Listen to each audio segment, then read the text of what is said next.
This session is an intriguing one. We welcome some of the industry leaders to sit with the newly appointed Chief Industry Development Officer, Industry Development Group of the Infocom Media Development Authority. We welcome on stage Mr. Howie Lau.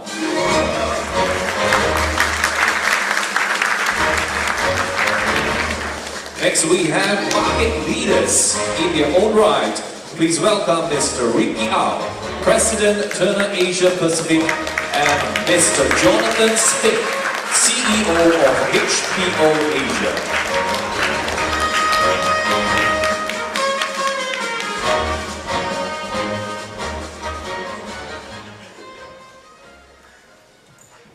Well, good morning, everyone. It's indeed a privilege to have two of the giants and veterans of the industry with us this morning. Giants, yeah. That's an insult to start with. Giants? That means you invite them based on size? Right, no? Based on credibility. Accepted. But it's great to have both Jonathan and Ricky, because I think we all know that the market is changing. The speed of change is fast.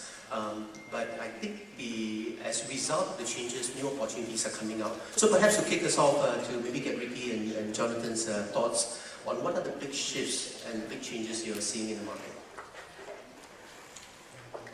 How much easier to prevent him from taking the wrong thing? Just joking, yeah. I think you see... You won a media panel, by the way.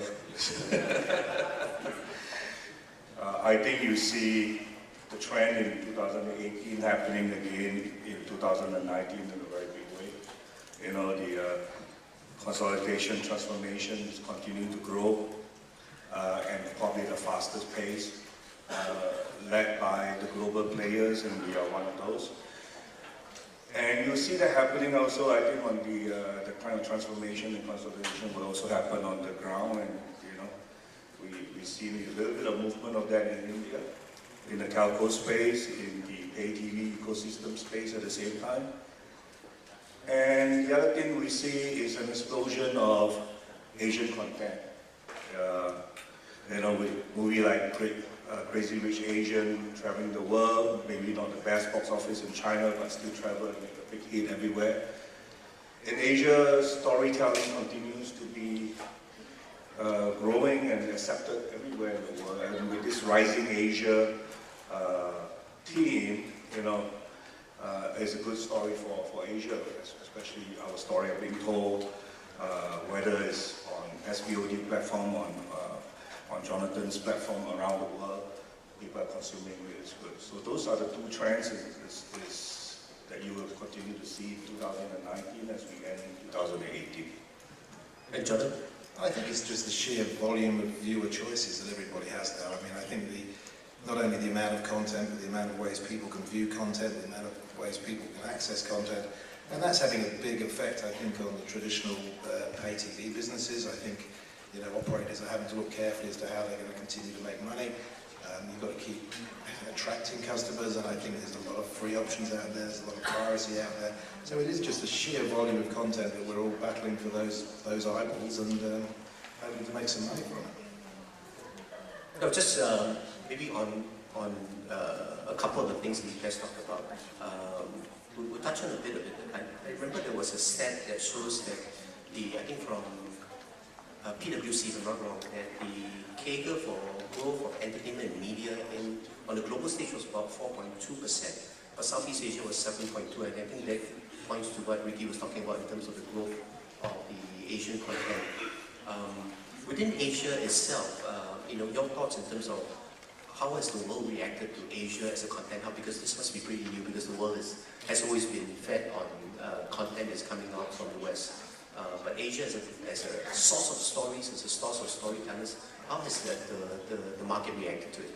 Well, I think Asia's always had a huge amount of storytelling. I mean, I think we kind of forget that, you know, certainly in parts of our world, the Indian movie and television industry, the Hong Kong movie and television industry, the Chinese movie, I mean, Japanese, Korean, I mean, there's a huge amount of content all been produced in Asia for, you know, countless years. I think there is now a belief, I think, more worldwide that this is travelling and working very well, and obviously international companies like us are realising, you know, this is where our audience is, this is where our market is. We've got to produce content, and we think we can produce great content and local, you know, that attract local audiences. So I think it's kind of false to say it's new, because there's been a huge amount of content produced forever, but I think this is one of the positives. As content travels more easily and more freely, people are getting more access to it. And I think that's showing itself in viewing figures, and certainly the response we get to original productions has been magnificent, and we will continue to do a lot more. Right. You know, if you look back over the years, whether it's Crouching Tiger, Hidden Dragon, or the movies that work in Hollywood and around the world, that has really given, I think, set the stage for Asia content and Asia storytelling to expand. What we are seeing now, and back to the point that Jonathan is making, is that content flow is flowing through television content, which means they're not consuming a 2-hour movie, they're not consuming a 5-episode or 15 episodes TV series, and engagement level is a lot more stronger, and the fight for audiences. I think the world now is a bit more, people are willing to whether it's Asian consuming foreign content or foreign outside Asia consuming Asian content. The world likes a different storytelling. And Asia, with its rich history, has a lot of story to tell. And it's still not actually being fully tapped yet. I mean, you get a Mulan, and that's not exactly, you know, the most tapped story, basically. My sense is we're seeing the beginning of more Asian story going across the world, and this development of moving from movie to television content is going to be a good thing, actually, for making Asia a big content hub. Korean content has done extremely well over the years. Chinese content quality of production is extremely high nowadays. I think the gap is just narrowing. I think one of the points is actually an interesting one, is that, I mean, Asian audiences have always been used to looking at subtitles. I mean, everything's been subtitled into whatever language. One of the interesting changes now is English-speaking audiences are now increasing acceptance of subtitles, and I think it's actually almost been the other way, that international content has been now much more greatly accepted by English-speaking audiences, and I think that's been a genuine positive. That part is true. I just remembered how well my daughter reads subtitles because she watches a lot of Korean. Besides the move to TV, do you see fundamental differences between what has worked in Asia for content versus the rest of the world? I think Asia particularly, we can simplify it. I mean, I think good content works everywhere, but obviously Asia does have, as Ricky said, a lot of wonderful stories, folklore, a lot of sort of horror stories, a lot of supernatural stories, and I think those always work, and they've been very successful for us at the few times we've done it. So that's definitely a genre that works and works across the region, but I think it's a bit simplistic to say it's only horror or it's only, you know, ghostly stories. So you don't see any specific genres working better in Asia, any particular formats working better besides TV? What about the super short form formats? Do those work in Asia versus the rest of the world? No, in terms of short forms, do you see differences in format or particular genres that work or don't work? Well, as I said, I think a good story works. I mean, short form content is not really our thing, but obviously there's huge amounts of it out there. No, I think we're producing a historical drama at the moment that's just come out. We produced we're doing a couple of comedy shows next year. We know they're not going to work everywhere, but they'll work in certain places, and hopefully they work beyond. So I think you've just got to keep good variety in your schedule. We do not produce as much or as many entertainment shows as Jonathan does, but we have a show in China. We have not made an announcement yet, one in Taiwan, that we're probably going to make an announcement soon. But we do a lot of short form. Because this content, as you know, for Cartoon Network especially, we sometimes reverse the order. We produce it in short form first and let the kids consume it and see where, or use it as a test, as a pilot, so to speak, or use it to promote the brand while the long form is being produced. The difference between animation and entertainment is that the gestation period is a bit longer for animation. It takes much longer time to produce a show. and you spend that long effort, you want to make sure the brand, the franchise is being marketed, is being connected with the audience. So the short form content to us is very, very important to us. And so with kids content, we experiment with different form of formats before we do the long form nowadays. So almost the production cycle is reversible. In the old days, we produce a long form, then we cut them into very short form and promote it. Today, we probably go the other way around before it goes into the long form per se. And I'm not the expert in production here. I mean, I got some of my guys are here probably, and they will probably tell you a better job in it. But you know, it gave us a lot more runway towards promoting the brand, runways in understanding whether the story works or not. And we find that today's consumption pattern has changed. So short form fits a certain type of devices, certain types of consumption patterns among the younger audience per se. Jonathan, you mentioned in your opening comments regarding the changes in monetization models. Do you see certain trends that's happening in terms of monetization models that work, what has not worked? Because everyone's looking to make that extra dollar, because we noticed that Turner has gone into theme parks and cruises for Cartoon Network. What do you see has worked or not worked? I think everybody is. You know, the traditional model is not ended. It's still working very well in some countries. I think free-to-air services are still working. I think advertisers are still spending money on free-to-air networks in this part of the world. I think, you know, obviously it's the rush to SVOD services. Everybody's thinking they're not a license to print money. I think I said this recently. I mean, it's a difficult business, especially if you're going direct to consumer. And I think it's one that you know, some companies are going to struggle with. I mean, it's not a license to print money, and I think for companies like us, we've got a traditional business, we've got to protect that business, but equally we've got to grow with the opportunities, and I think we've just got to try and get the balance right. I think we're in a far better position than most, but it's going to be tough, and I think you're going to see casualties in, you know, the coming months and years, because it is changing. I mean, you're seeing a lot of consolidation at the top end. I mean, big companies, Fox, Disney, that's going to be a very strong competitor. Obviously, Facebook, money to spend, Amazon, Apple, Netflix spending like there's no tomorrow. I mean, it's an interesting kind of time, and you know, but at the end of the day, we've all got to make money on it, and you can live on dreams for a while, but after that, it comes down to cold hard cash. I've never been applauded before. That's one extra point for Jonathan. He's going to spend more money, that's what he's saying. I mean, you can build a business model based on your tech. You can build a business model based on your content. But I think the business model that makes most sense is the one that's built with the consumer in mind, basically. Whether you are a content player like us, whether you're a platform like the other people. If you're focused on your consumer, then, you know, that's why we have a 360 approach and we get a revenue line. I'll maybe give another example which is not related to the two of us on the table here.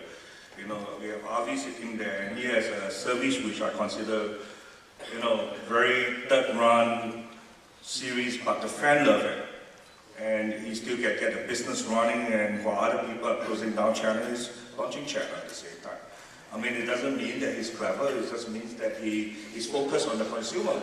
No, Avi is clever. No, Avi is not just clever, he's smart, basically. But, you know, he's focused on the consumer, he's passionate about it. And we all have to Paid for commercial, by the way, if anybody's wondering.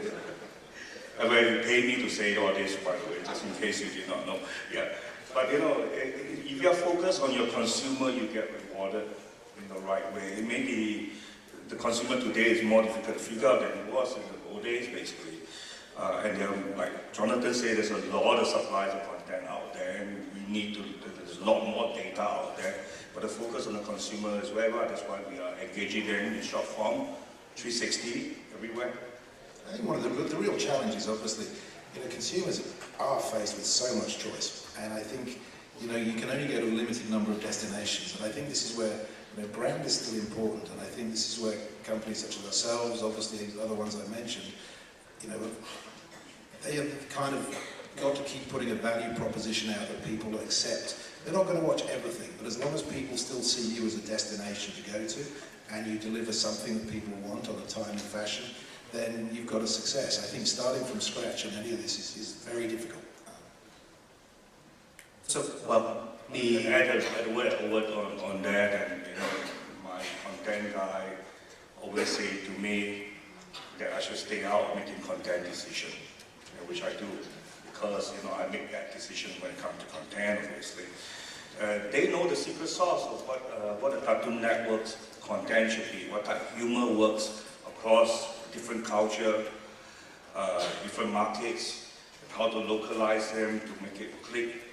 They know the artworks that fits into a Cartoon Network type of show. Most importantly, the consumer knows.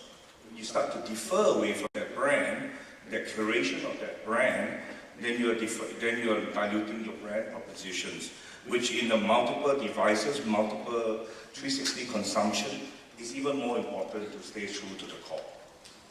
So with I think staying focused on the customer, I think is a universal truth. But at the same time, Asia is not one Asia, it is extremely fragmented. HBO has quite a fair bit of experience working with local companies. Maybe to get your thoughts, both of you, in terms of how do you balance keeping the global brand, at the same time being able to build that connection with local companies? It was an issue we did face. I mean, when we first thought about production, are we going to do it in English? Are we going to do this in which language are we going to do it in, etc.? But then, of course, we realised we're never going to please everybody all of the time, so we just don't try. I mean, I think we will produce a good series, and if it's in Chinese, it's in Chinese. If it's in Bahasa, it's in Bahasa. If it's in whatever language, we will produce it. And I think that's really where we're at now. I mean, and the interesting thing is we've had unexpected successes. I mean, Teenage Psychic in Mandarin worked incredibly well across the region. We had a couple of Chinese films, which I may have mentioned this before. I saw them dubbed in English, and I said nobody's ever allowed to see these again. And we ran them in the original language, and they worked across the region, in the Philippines and everything else. I mean, so I think, you're never going to please everybody all the time, but you'll be pleasantly surprised sometimes when you do. I think the brand is important. I spoke about that earlier. For us, for Cartoon Network, for example, since we touch on entertainment, I will touch on kids. And when we produce an IP, and the IP is around the world, and we dub it in local language, we don't just dub it, we rewrite it, and we make sure the localization is done in the right manner, that the audience or the kids feels that this is as local as it is on a global scale, basically. And thus you can then, We Bear Bear, we make We Bear Bear in the US, it's done by a Singaporean-American writer, and Daniel is produced a very good show. The storytelling is really universal, I guess. It's about brotherhoods, which you can cross across all culture. But what makes it local is the dubbing, right? So the dubbing in China is entirely different from the dubbing in Taiwan, for example. And the dubbing Bahasa Indonesia is different from the dubbing Bahasa Malaysia, for example. And we spend a lot of effort to make sure that this has a local connect. So they get to enjoy the quality of the brand, but the localization helps to build the relationship a lot more stronger. Great. I think we have time for 2 quick fire questions from the audience. We have one here. I think we can get it on the screen. What would you name as the biggest threat to successfully managing change in the Asian markets? Biggest threat to... You go first. I was looking at you, actually. I think the biggest threat for all of us is, the bonus to bet on content that works. And, unfortunately with content, you win some, you lose some. It's never going to be an easy formula on that. And to stay focused on the fundamental and to understand that Asia is not one size fits all, and understand the timing of how everything works together. I think that's the only threat. I think we are, the industry takes time to figure out what formula works for each market. And so staying consistent to the fundamental of what success means is going to be an important factor. Charlie? I just think for complacency, I mean, I think certainly for companies like us, I think if you're complacent, then you're going to lose. And I think this is the thing that a lot of, companies, I certainly spend a lot of time in it. We've got to keep refreshing ourselves, we've got to keep refreshing the product and everything else. And if you do get complacent, you're going to have a problem, because we are under, there is huge competition in this space, and which I think is generally good, and we've just got to stay on top of it. And if we do, we've got a very, very healthy future. I'm struggling to figure out how the iPad works. But there was one question that is related to, I'm sure within the audience, a number of people will be keen to find ways to work with HBO and work with Turner.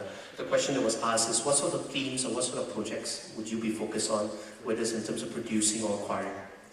I think we just want good ideas. I mean, I think it's as simple as that. I think there are no subjects off limits. If it's a good story and we think it's appealing, then we'd be very, very pleased to look at it. We have projects in Australia, Thailand, Malaysia, India, China at the same time, so we work across, so good ideas make sense. If you want a much more detail of how to work with Cartoon Network, there's a master class tomorrow. We can attend. My creative guys will tell you what we are looking for. So I'm doing a bit of advertisement for Silas and Mark Air, actually. We've got to run out of time, but really we've got a senior regulator from Singapore on the panel. We should be asking him a few questions. I'd agree with that. How's the shift?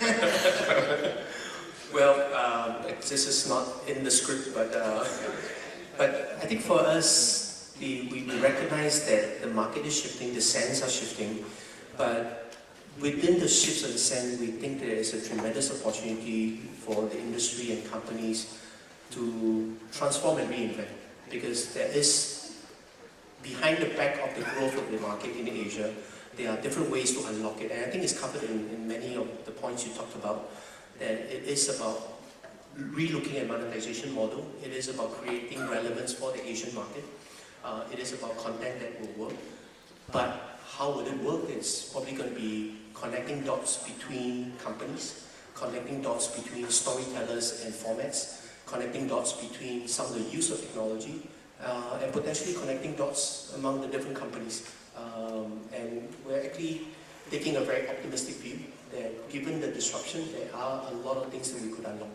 And I'll just say one thing further, that the IMDA have been enormously supportive to HBO and our production efforts here, and I really would encourage any companies thinking of this chat to the IMDA, because I mean you've been wonderfully supportive, and I think you praise it, but they've really helped us hugely over the years, and yeah, it's a good place to do business. Thank you.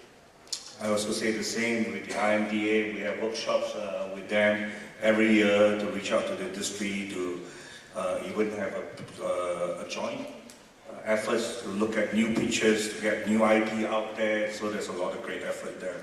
But I do have one last question. Are you going to put more money on what you all just say, connecting the dots? More zero before the dot? The generic answer is Just give it to us. Forget all about him. where do I stop this session? But on a serious note, I think that's where we're looking to find the right places to support the industry, whether it's in terms of talent, whether in terms of projects. I think ultimately it's about finding new growth areas, and the simple principles we use from an agency standpoint is things that will help the industry on a longer term basis, things that would potentially change the thinkings and the formats of the way the industry will go. So the short answer is that we're looking at ways and we're taking a positive approach. So with that, it's strange that now the session ends with me answering. But with that, please, I think we run out of time. Please join me in thanking Jonathan and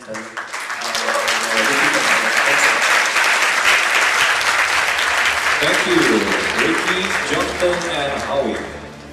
We now take a break for lunch. The next keynote by Steve Burns, Chief Content Officer of Curiosity Stream, will begin at 2 p.m. So see you guys back here at 2 p.m.